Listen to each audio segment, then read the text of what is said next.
Vegas seems to like the odds of this top starter landing in Boston.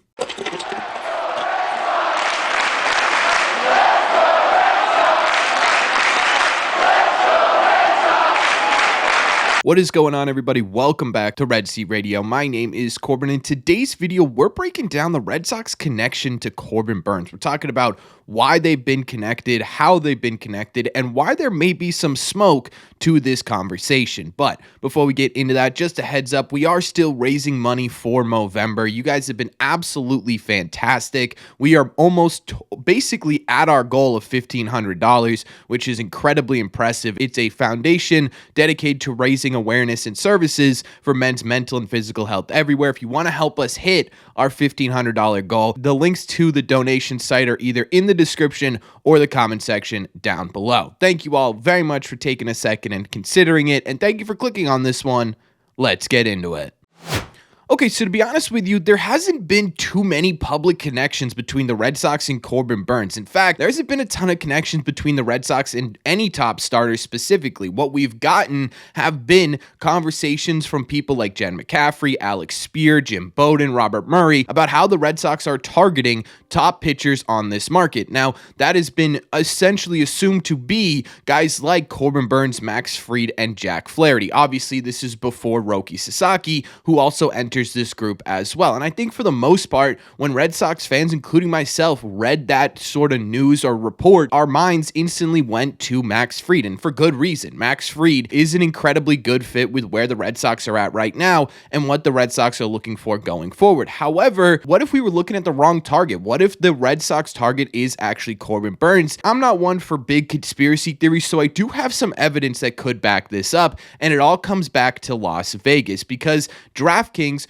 put out their odds for the top free agents and where they're going to land this offseason, and the Red Sox were scattered throughout these. They were number 3 for Blake Snell. They were the 3rd best odds for Max Fried, but where they ranked the highest and had the best odds is for Corbin Burnes, where they ranked 2nd just behind the New York Mets. Now, you may be sitting there saying, Corbin, what does this matter? What does betting odds matter when it comes to where a free agent is going to go? Vegas is a bit of a machine, aren't they? They're a machine that hates to lose, which means they're not going to put things out there based on a hunch. They're not going to create these odds based on a hunch. They're going to create these odds on information that they are gathering. They're going to try their best to be the most accurate they could be. And for the most part, to be honest with you, Vegas tends to be pretty accurate with where these odds are going. For me, I think it's really interesting that the Red Sox have been placed as the 2nd best odds for Corbin Burnes. And it's actually kind of surprising because, again, Max Fried feels like such a great fit with this Red Sox team,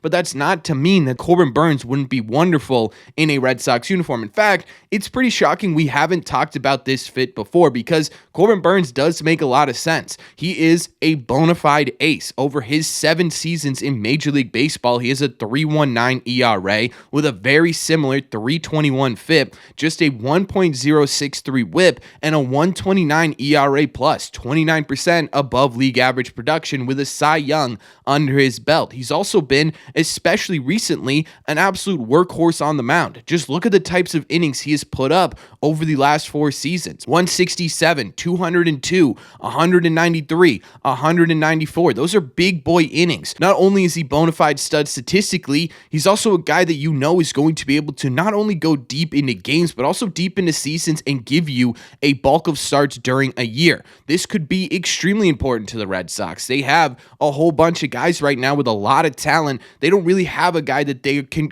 sort of pencil in for 200-ish innings a year. I think that's going to be an important factor in what links the Red Sox to Corbin Burnes. There has been some regression that we need to talk about with Corbin Burnes for sure. Statistically, he struck out the lowest amount of batters as a starter in his career last season. That also led to more hits, and the velo has been down a bit, but if a diminished Corbin Burnes can still put up a 2.92 ERA, a 3.55 FIP, and a 1.096 WHIP for a 1.28 ERA plus, I'm honestly not incredibly worried about his ability to continue to be productive on the mound despite the regression. Yes, that could be a cause for a concern, but I'm more so looking at his ability to prevent runs, and he's still one of the best in the game at doing that. On top of that, he's going to be 30 years old next year, which makes him one of the youngest players in terms of free agent pitchers on the open market, and that means that if you are to give him a pretty big chunk of your salary cap, or whatever you want to call it, the budget the Red Sox have right now,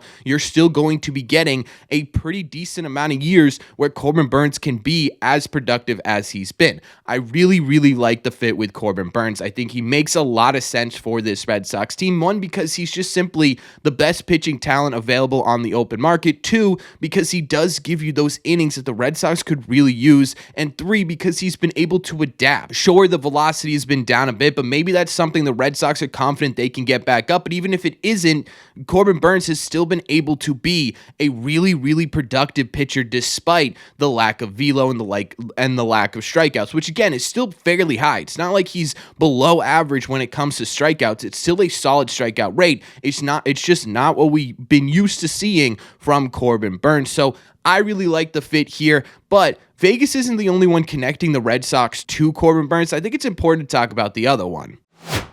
MLB Trade Rumors every year puts out its lists of the top 50 free agents and where they think they're going to go, plus a contract prediction. There are a couple of things in here that we need to talk about. The first is that contract for Corbin Burnes. Right now, they are predicting a 7-year, $200 million contract, or about $28.5 million a season for the next 7 years. Now, this isn't any crazy sort of contract. This makes sense for an ace of this caliber in Corbin Burnes. I think a lot of people would be pretty comfortable giving Burnes about $28.5 million.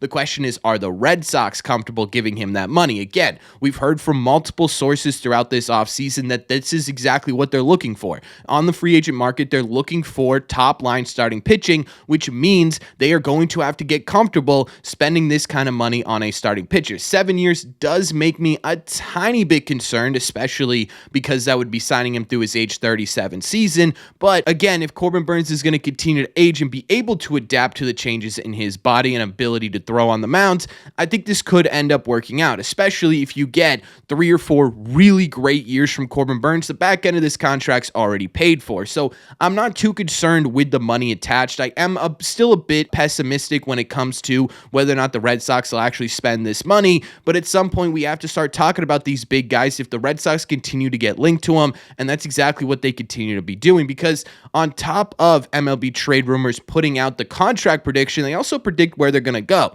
And as you may have guessed, the Red Sox are split with the New York Mets, the team that's right above them in the odds in Vegas for Corbin Burnes. Now, one thing I wanted to point out here, and I know a lot of people are going to say, well, they haven't been publicly linked, Corbin. This may be, jumping the gun a little bit when it comes to whether or not the Red Sox are the favorites. One thing we know about this Red Sox team is they like to work in silence. In fact, a lot of the players that they get connected to over this offseason, especially bigger names, they don't usually end up happening. It's usually the opposite, right? They were interested, it didn't end up happening, but when they do sign people, it sort of comes out of nowhere. What if this is something that's happening behind closed doors with Corbin Burnes? We've seen it before. I wouldn't be surprised to see it again. Now, this is a big name, so it's going to be really hard for them to do this sort of in silence, but I do think there is some smoke here to be paying attention to with this Corbin Burnes drama. Now, I don't want to sit here and say that the Red Sox are the team that Corbin Burnes is going to go to. There is a reason the New York Mets are right above the Red Sox in basically all of these. It's because Steve Cohen, when he likes a player, he gets a player. Essentially, he is not afraid to go well above the luxury tax, to go well above what feels like a normal amount to pay somebody, and I think that's going to be difficult for the Red Sox to contend with. The problem is they have to win one of these, right? Every single player the Red Sox have been connected to, the Mets have also appeared to be connected to as well. At some point here, if the Red Sox want anybody, they're going to have to outbid them, and I think that's what this comes down to, whether or not the Red Sox are comfortable enough giving Corbin Burnes more than what he wants to come to the Boston Red Sox, and that's the big question with all these free agents, right? This is the big question with every single guy. Are the Red Sox going to be willing to do what it takes to get this guy on your team? It's the conversation we've had with Soto. It's the conversation we've had with Fried. It's the conversation we've had with Teoscar Hernandez. It all boils down to whether whether or not the Red Sox, specifically John Henry, can change his way of thinking, the way he's operated basically since 2019 outside of Story and Yoshida, and really go out there and make a big splash. And I don't know. I just simply don't know. But I do think it's interesting that not only are MLB trade rumors connecting the Red Sox to Corbin Burnes, despite there not really being a ton of smoke outside of that, but Vegas specifically. I think Vegas specifically is that smoke that we've been looking for to connect the Red Sox to Corbin Burnes, because again, Vegas is a machine. It's a machine that hates losing and is really, really good at winning. And there is a reason that they are putting the Red Sox as the second best odds to land Corbin Burnes, despite not getting a report that, oh, the Red Sox are flying out to Southern California to meet with him. I think there is something going on behind the scenes here that we need to pay attention to. Again, I don't think a deal is imminent. I don't think the Red Sox are the clear favorites or the lone favorites to sign Corbin Burnes. There's going to be competition, and we still have most likely a pretty long ways away before we actually see what comes of this Corbin Burnes sweepstakes. But I just want to put this in your heads a little bit. I want to get you guys informed because I do think this Vegas odds thing is important, just simply because of how Vegas goes about making these things. So keep an eye on Corbin Burnes this winter as someone the Red Sox could be actually approaching. But that's just my opinion. So let me know in the comment section down below. What do you guys think? What do you think about the possibility of Corbin Burnes to the Red Sox? What do you think about these odds? Does it mean anything to you? Let me know all your thoughts on the Red Sox latest connection in the comment section down below. As always, if you made it to the end of this video, do me a favor. Make sure you guys have hit that subscribe button if you haven't already. If you're new here, we talk Red Sox content almost every single day. Also, make sure you guys have hit the like button on this video as well. It just simply helps out a ton, and it's the best way to let me know you're enjoying the content. Don't forget, if you want to listen instead of watch these episodes, all you got to do is head over to your favorite podcasting app and look up Red Seat Radio. Don't forget about Movember either. Still taking donations. Link is in the description